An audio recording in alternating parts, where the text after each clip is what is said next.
when we talk about this Mumbai flood, I give the credit to my daughter, because my daughter was really small. She just started going to school.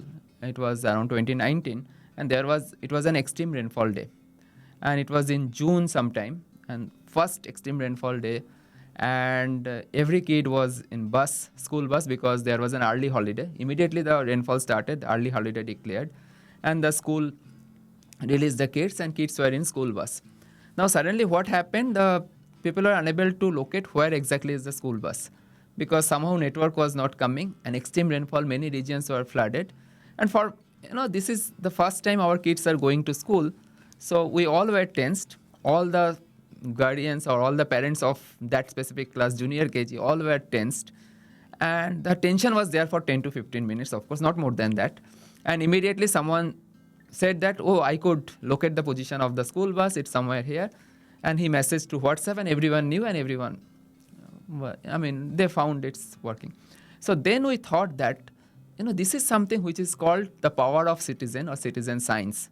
So of course we talk about hyperlocal forecast and so on and so forth, but can we really bring citizen science into the weather forecast as another layer?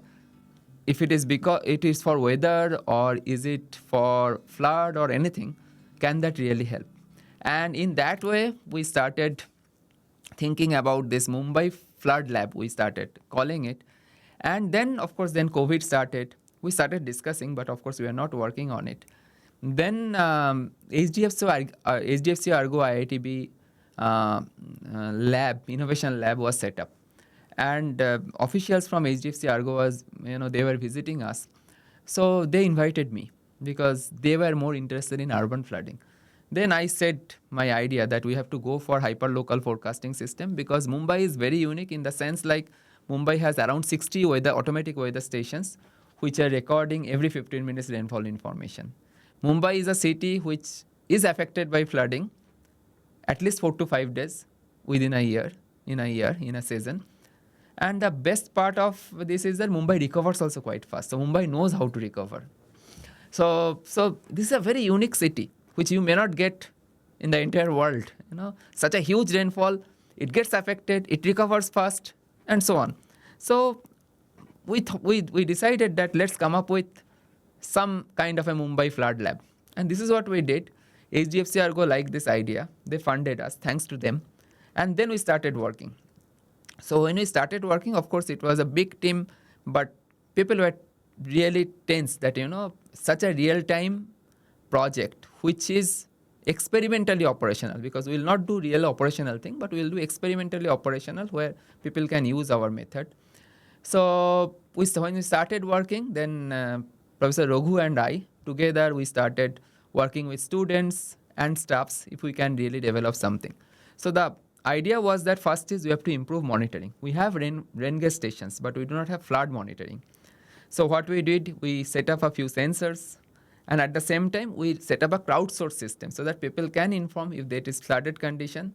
They can inform, and immediately that information will be available to others. The same way, the parent of one kid said that I located the school bus, and others got the information. In the same way, can we really set up a system? And this is the way we started. First, we started with WhatsApp, and then we started with this. And then we started doing the weather forecast. Weather forecast, the advantage was we have, locations, point locations, or city station locations. So at each and every station, we started doing 3 days forecast. The good part was that we made the forecast available, that's number one, to everyone. Second is that we also made the past forecast available. That means if you are following our forecast, you should know that, how good or bad are we. So you can look at the past data, look at our forecast, and based on that you make your decisions. We are not forcing you to follow it. And people loved it actually, because nowhere they are getting past performances, and next 3 days forecast almost open every evening, and so that for next 3 days they can make decisions. They started loving it.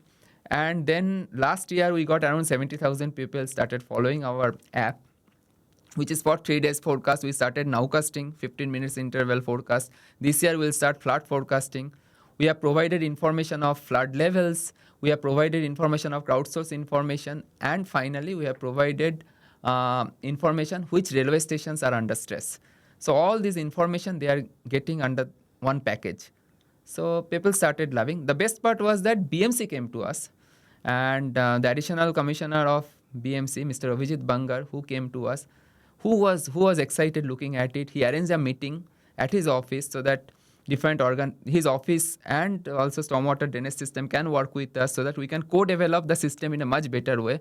There was very good support from MCMCR and BMC. Based on that, we are developing even the flood forecasting system. And last year, we had a WhatsApp group where we generated forecast. Of course, we tweet the forecast every evening, but at the same time, we generated the forecast, pass it to them. If they have any doubt, they can ask in WhatsApp. We can clarify that. And that's the way it really works. Specifically, in August, there were extreme rainfall. And that time, it helped them, and it was even highlighted in Science magazine. BMC commissioner himself in the press conference acknowledged our forecast. So in that way, it's essentially power of citizen.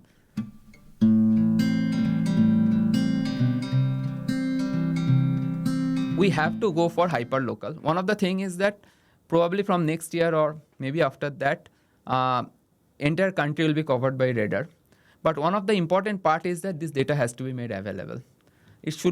The data has to be made available so that people can come up with different ideas in terms of data science, because one layer of weather forecast is there, but how to make it hyper-local? For that, data science algorithms are needed.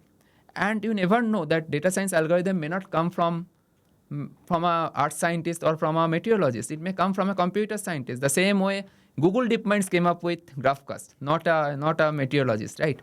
So first is that data has to be made available.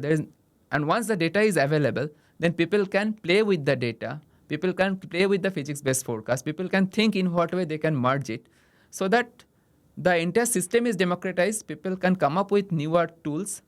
And with that newer tools, probably will come up with such a forecasting system that at least for next 3 days, we can tell that what exactly is happening at what location.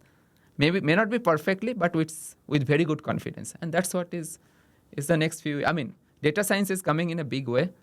And the numerical modeling is already there. We have to merge them together. We have to make it more open. And that's it. And it has a great future.